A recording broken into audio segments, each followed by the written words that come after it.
ಎಂದರೆ ಅಮ್ಮ, ಆ ಎಂದರೆ ಅಪ್ಪ, ಆ ಎಂದರೆ ಅಮ್ಮ, ಆ ಎಂದರೆ ಅಪ್ಪ. ಆ ಎಂದರೆ ಆನೆ, ಆ ಎಂದರೆ ಆಮೆ, ಆ ಎಂದರೆ ಆನೆ, ಆ ಎಂದರೆ ಆಮೆ. ಈ ಎಂದರೆ ಇರುವೆ, ಈ ಎಂದರೆ ಇಟ್ಟಿಗೆ, ಈ ಎಂದರೆ ಇರುವೆ, ಈ ಎಂದರೆ ಇಟ್ಟಿಗೆ.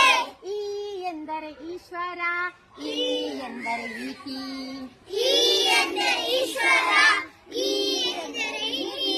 ಊ ಎಂದರೆ ಉದಯ, ಊ ಎಂದರೆ ಉಂಗುರ, ಊ ಎಂದರೆ ಉದಯ, ಊ ಎಂದರೆ ಉಂಗುರ.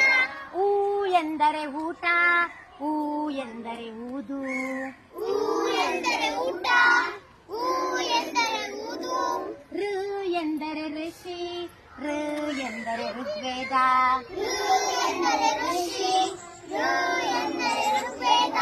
ಎ ಎಂದರೆ ಎಲೆ, ಎ ಎಂದರೆ ಎತ್ತು, ಎ ಎಂದರೆ ಎಲೆ, ಎ ಎಂದರೆ ಎತ್ತು. ಎ ಎಂದರೆ ಏಣಿ, ಎ ಎಂದರೆ ಏಡಿ, ಎ ಎಂದರೆ ಏಣಿ, ಎ ಎಂದರೆ ಏಣಿ.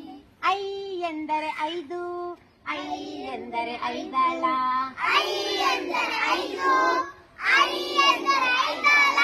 ಓ ಎಂದರೆ ಒಂಟೆ, ಓ ಎಂದರೆ ಒಲೆ, ಓ ಎಂದರೆ ಒಂಟೆ, ಓ ಎಂದರೆ ಒಲೆ. ಓ ಎಂದರೆ ಓದು, ಓ ಓ ಎಂದರೆ ಎಂದರೆ ಓಟ, ಓ ಎಂದರೆ ಓದು, ಓ ಎಂದರೆ ಓಟ. ಔ ಎಂದರೆ ಔಷಧ, ಔ ಎಂದರೆ ಔಡಲ, ಔ ಎಂದರೆ ಔಷಧ, ಔ ಎಂದರೆ ಔಷಧ.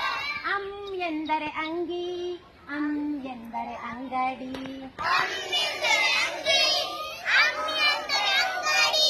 ಆಹಾ ಎಂದರೆ ಖುಷಿ.